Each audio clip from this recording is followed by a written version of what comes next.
कथंचित् भवति दृष्ट्यानकालः परिदेवितुम् इमं मुहूर्तं दुःखानां द्रक्ष्यस्यन्तम् अनिन्दिते।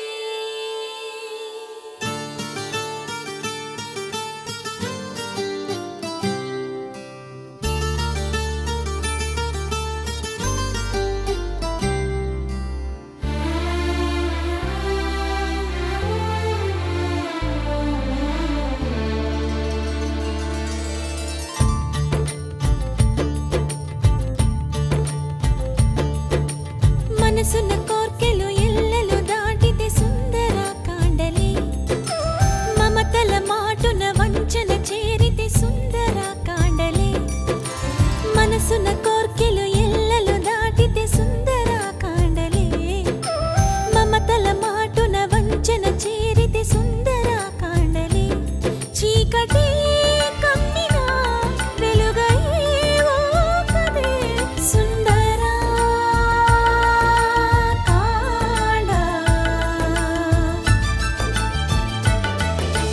మనసున కోర్కెలు ఎల్లలు దాటితే సుందర కాండలే మమతల మాటున వంచన చేరితే సుందర కాండలే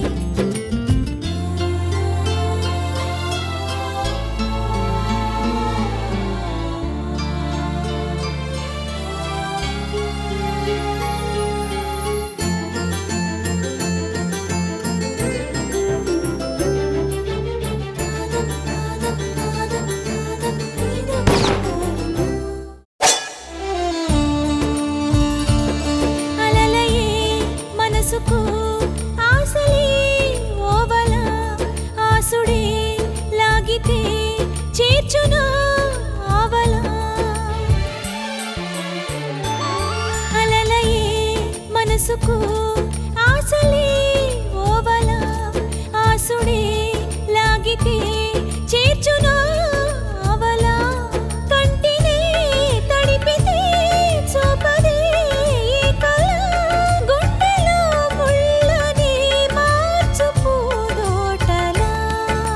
మనసున కోర్కెలు ఎల్లలు దాటితే సుందర కాండలే మమతల మాటున వంచన చేరితే సుందర కాండలే చీకటే కమ్మినా వెలుగయ్యేవో కదే సుందర కాండ.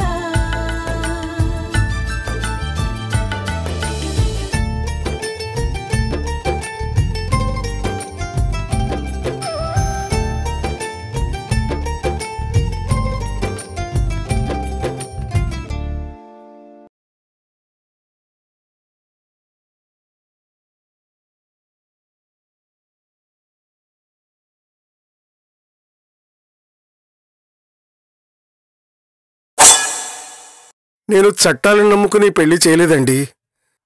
మా పిల్లే కావాలి అంటూ మా ఇంటికొచ్చిన వాళ్ళని నమ్మి ఈ పెళ్లి చేశానండి. ఓకే చేశారు. ఆ నమ్మకం ఎంత గుడ్డిదో ఇప్పుడు తెలుసుకున్నారా?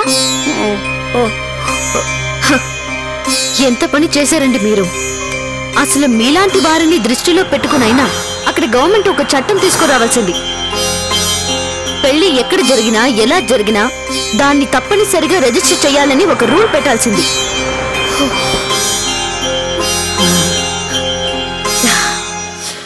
సరే, మీరు దగ్గర ఉన్న ఫోటోగ్రాఫ్స్, వీడియోస్ అన్ని పంపించండి.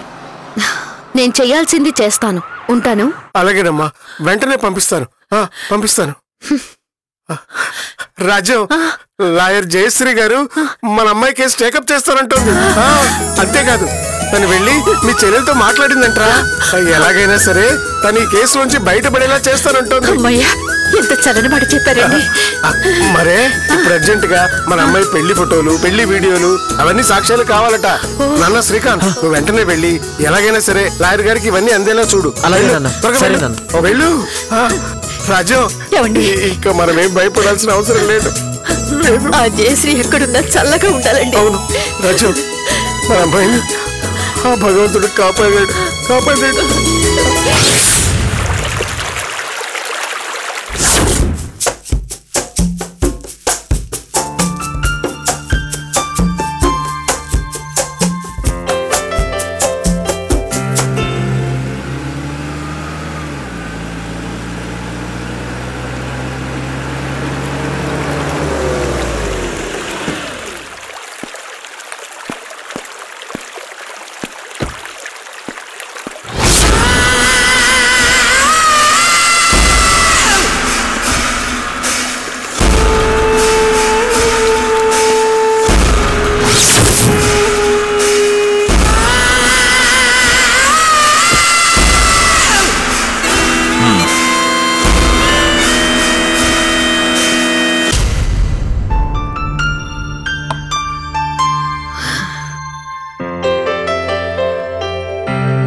Hi Jayashree, I'm Michael.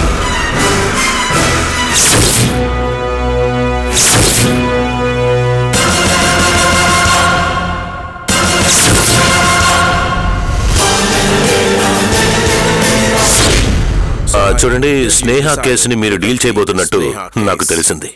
మీరు వాదించిన ప్రతి కేసులను విజయం సాధించారటగా. నేను మీకు చిన్న అడ్వైస్ ఇవ్వాలనుకుంటున్నాను. ఈ కేసు నుంచి తప్పుకోండి. ఇంతవరకు నాకు ఇందులో ఎవరు ఇన్వాల్వ్ అయ్యారో తెలీదు, కానీ నేను కలిసాక ఈ కేసు టేకప్ చేయాలని అనుకుంటున్నాను. చూడండి, దీని పరిణామాలు చాలా దారుణంగా ఉండొచ్చు. నీ ప్రయత్నం నువ్వు చెయ్యి. నేను నిమిషంలో లేపేయగలను.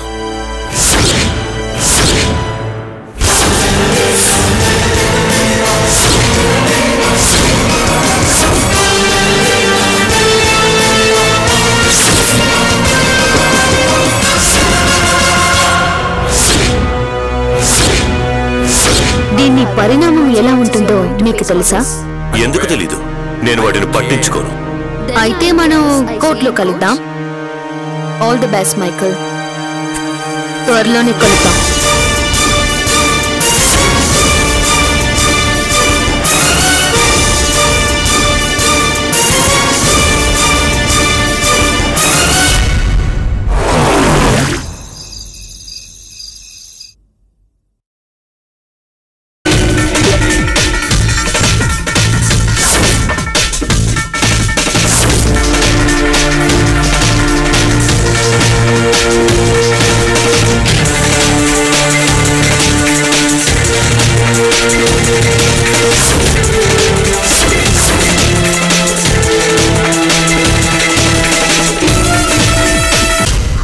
స్నేహ పెళ్లి ఫోటో సీడీ నీకు పంపించారంటే నువ్వు స్నేహ కేసు టేకప్ చేస్తున్నావా? అవును, నువ్వు చెప్పినట్టు సంధ్య నాకు చేసిన మోసం నుంచి ఇంకా తేరుకోక నా ప్రొఫెషన్ని పూర్తిగా వదిలేయడమే కాకుండా అందరూ అలాంటి వారేనన్న భ్రమలో ఉండిపోయాను. స్నేహతో మాట్లాడకపోయున్నా, స్నేహ గురించి తెలుసుకోకపోయున్నా అనవసరంగా ఒక అమాయకురాలు బలైపోయి ఉండేది భార్గవి. సుందరా కాండ సుందరా కాండ. అసలు జరిగిందంతా చెప్తుంటే ఎంత బాధ అనిపించిందో తెలుసా? అలాంటి వాడిని మామూలుగా చంపడం కాదు, చిత్రవతలు చేసి చంపాలన్నంత కోపం వచ్చింది. గర్భవతి అయిన భార్యని వేరే వాళ్లతో అక్రమ సంబంధం అంటగట్టి అబోర్షన్ చేయించాడు. అది మౌనంగా భరించింది. కాని అబోర్షన్ చేయించింది తన మీద అనుమానంతో కాదు, పరాయి మగాడికి తార్చడానికని తెలిసి తట్టుకోలేకపోయింది. తన జీవితాన్ని నాశనం చెయ్యొద్దని ఎంతగానో వేడుకుంది. అయినా ఆ దుర్మార్గుడి మనసు కరగలేదు. బలవంతంగా పరాయి మగాడి గదిలోకి లాకెళ్తుంటే వేరే గజ్యంతరం లేక తనని తాను కాపాడుకోవడం కోసం కత్తితో పుడిచింది. కాని అలాంటి వాడిని మామూలుగా చంపడం కాదు, నడి రోడ్డు మీద స్తంభానికి కట్టి రాళ్లతో కొట్టి మరీ చంపాలి. ఇలాంటి ఏదో ఒక కారణం ఉండే ఉంటుందని నాకు మొదటి నుంచి అనుమానంగానే ఉంది. లేదంటే కట్టుకున్న భర్తని ఏ భార్య అయినా ఊరికి చంపుతుందా? అప్పుడు చెప్తే నువ్వు వినిపించుకోలేదు. నువ్వప్పుడే ఈ కేసు టేకప్ చేస్తుంటే అసలు స్నేహకి మరణశిక్ష పడుండేదే కాదు. పోనీలే, ఇప్పటికైనా నిజమేమిటో తెలుసుకున్నావు, అది చాలు. అవును, ఆల్రెడీ శిక్ష పడింది కదా, ఇప్పుడు మళ్ళీ స్నేహాన్ని కాపాడే అవకాశం ఉంటుందా? ప్రస్తుతానికి అదే పనిలో ఉన్నాను. లాస్ట్ జడ్జిమెంట్లో పని మనిషి యజమానిని హత్య చేసింది అని ఉంది. ముందు తను పని మనిషి కాదు, భార్య అని నిరూపించాలి. అందుకోసమే వాళ్ళ నాన్నగారికి ఫోన్ చేసి పెళ్లి ఫోటోలు వీడియోలు తిప్పించాను. తర్వాత వాడు చేసిన దుర్మార్గాలన్నీ బయట పెట్టాలి. అందుకు సాక్ష్యాలు సంపాదించాలి. అవన్నీ సంపాదించడం కొంచెం కష్టమే. ఎంత కష్టమైనా సరే సంపాదించాలి భార్గవి. ఎలాగైనా స్నేహాన్ని కాపాడాలి. నువ్వు తలుచుకుంటే అనుకున్నదే సాధిస్తావు. నాకు ఆ నమ్మకం ఉంది. Thank you.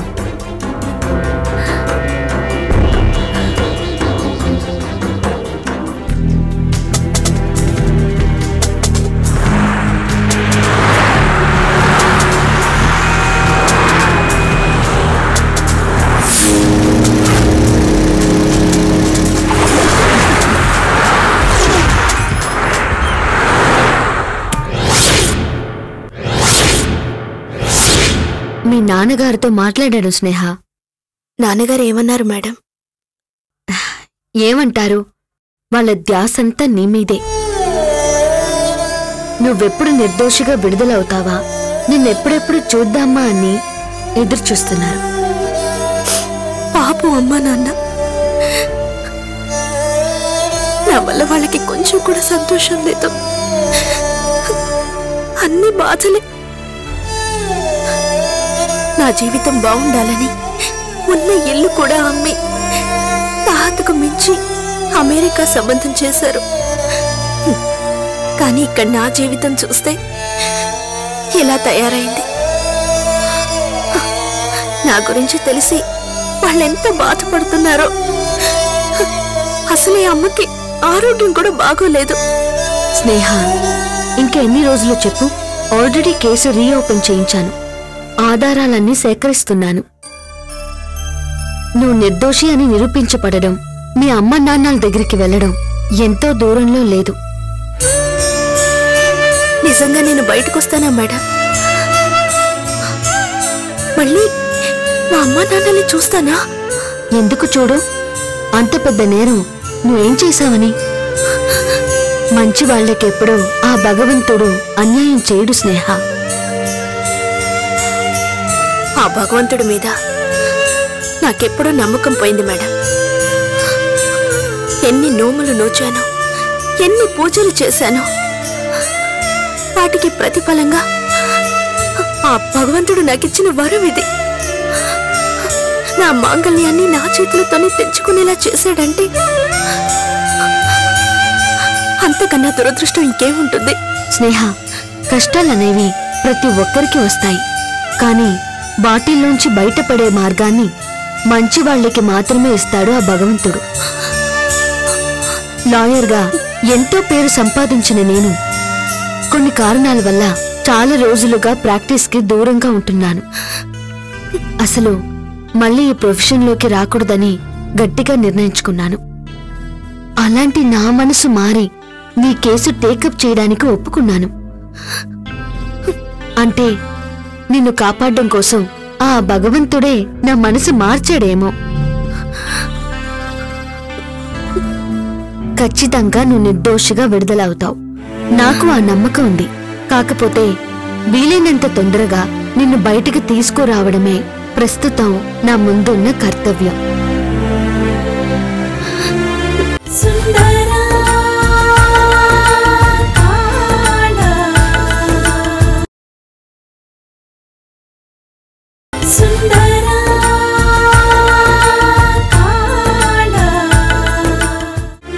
సరే స్నేహ, ఈ కేసుకు సంబంధించి నాకు కొన్ని వివరాలు కావాలి.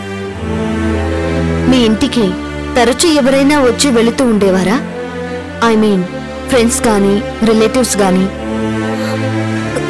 స్టీఫెన్ అని మా ఆడపడుచు బాయ్ ఫ్రెండ్, అతను మాత్రమే ఎక్కువగా వస్తూ వెళుతూ ఉండేవాడు. అంతకు మించి ఇంకెవరూ వచ్చేవారు కాదు మేడం. ఎందుకు అడుగుతున్నానంటే, వాళ్ళకి బాగా తెలిసిన వాళ్ళు ఎవరైనా ఉంటే వాళ్ళ ద్వారా కొన్ని డీటెయిల్స్ కలెక్ట్ చేయవచ్చు. అవి మన కేసుకి ఉపయోగపడచ్చు. ఇప్పుడు ఏ ఒక చిన్న అవకాశాన్ని, ఆధారాన్ని విడిచిపెట్టకూడదు. బాగా గుర్తు తెచ్చుకో. లేదు మేడం, అప్పుడప్పుడు నన్నే పార్టీలకని బయటికి తీసుకెళ్లే వాళ్ళు తప్పించి ఇంటికి మాత్రం ఎవరు వచ్చేవాళ్ళు కాదు. ఇక స్టీఫెన్ అయితే వీళ్ళకి ఏమాత్రం తీసిపోని మృగం. వాడు మనకి ఏ రకంగానూ ఉపయోగపడడం. వీళ్ళందరూ కాదు గాని రమణి ఎక్కడుందో తెలుసుకోగలిగితే వాళ్ళు ఎలాంటి వాళ్ళు నిరూపించడానికి ఒక బలమైన సాక్ష్యం దొరికినట్టే. అవును, ఆమె గురించి లాయర్ గారు కూడా చెప్పారు. నీకంటే ముందు ఆమెని పెళ్లి చేసుకున్నాడని, గదిలో బంధించి చిత్రహింసలు పెట్టేవాడని చెప్పారు. అంతేకాదు మేడం, తను కూడా మా ఊరు అమ్మాయే. వాళ్ళ నాన్నగారు మా నాన్నగారు ఒకే దగ్గర పనిచేసేవాళ్ళు. మా ఇద్దరి జీవితాలు ఈ దుర్మార్గులతో ముడిపెట్టాడు ఆ భగవంతుడు. కాకపోతే శిక్ష పడినా ఎదురు తిరిగి వాళ్ళ బారి నుంచి బయటపడ్డాను. ఎదిరించే ధైర్యం లేక రమణి జీవితం బలైపోయింది. వాళ్ళకెవ్వరికీ తెలియకుండా తనకి ట్రీట్మెంట్ ఇప్పిస్తూ వాళ్ళ నుంచి విముక్తి కలిగించడానికి ప్రయత్నిస్తున్న సమయంలోనే అనుకోకుండా ఈ సంఘటన జరిగింది. పాపం రమణి అక్కడ నరకం అనుభవిస్తోంది మేడం. ముందు తనని కాపాడండి మేడం. స్నేహ, ఈ పరిస్థితిలో ఉండి కూడా నువ్వు ఇంకో అమ్మాయి బాధ గురించి ఆలోచిస్తున్నావంటే నీదెంత మంచి మనసు అర్థం అవుతోంది.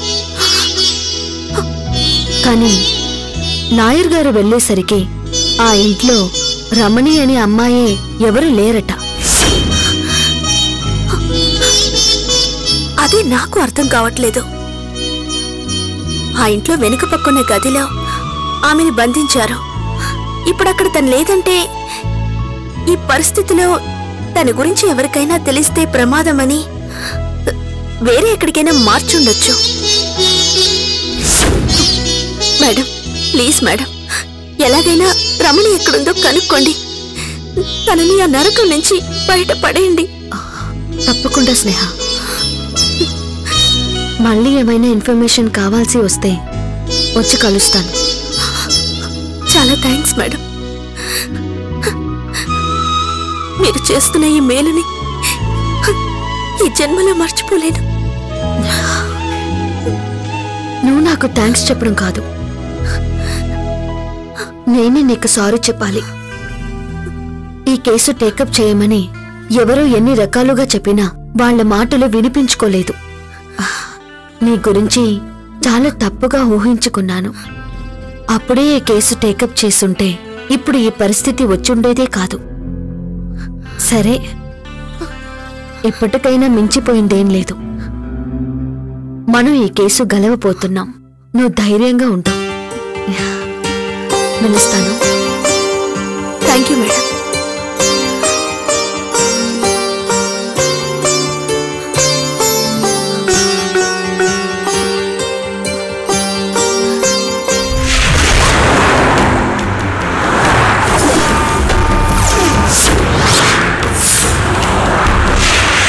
చెప్పండి మేడం. స్నేహ కేసు రీఓపెన్ చేద్దామనుకుంటున్నాను. గుడ్, చాలా హ్యాపీగా ఉంది మేడం. అసలు మీరు లాయర్ ప్రొఫెషన్ని వదిలేశారని చెప్పారు. ఒకవేళ ప్రొఫెషన్లో కంటిన్యూ అయి ఉన్నా ఈ కేసు టేకప్ చేసి ఉండేదాన్ని కాదు అన్నారు. ఇప్పుడు ఈ నిర్ణయం నాకు చాలా ఆశ్చర్యం కలిగిస్తోంది. దీనికి కారణం ఏమిటో తెలుసుకోవచ్చా? పెద్ద కారణం అంటే ఏమీ లేదు సార్. అప్పుడు తను నేరస్తురాలుగా కనిపించింది, అందుకే అలా మాట్లాడాను. కానీ నిజానిజాలేమిటో తెలుసుకున్న తర్వాత ఆమె అమాయకురాలన్న విషయం అర్థమైంది. ఒక అమాయకురాలి ప్రాణం రక్షించడం కోసం నా నిర్ణయాన్ని మార్చుకోవడం తప్పులేదో అనిపించింది. అందుకే వదిలేసిన ప్రొఫెషన్ని మళ్ళీ మొదలుపెట్టాను. చాలా గొప్ప నిర్ణయం తీసుకున్నారు. కానీ ఈ కేసులో ఎంత ప్రయత్నించినా స్నేహ నిర్దోషి అని నిరూపించడానికి కనీసం ఒక్క ఆధారం కూడా దొరకలేదు.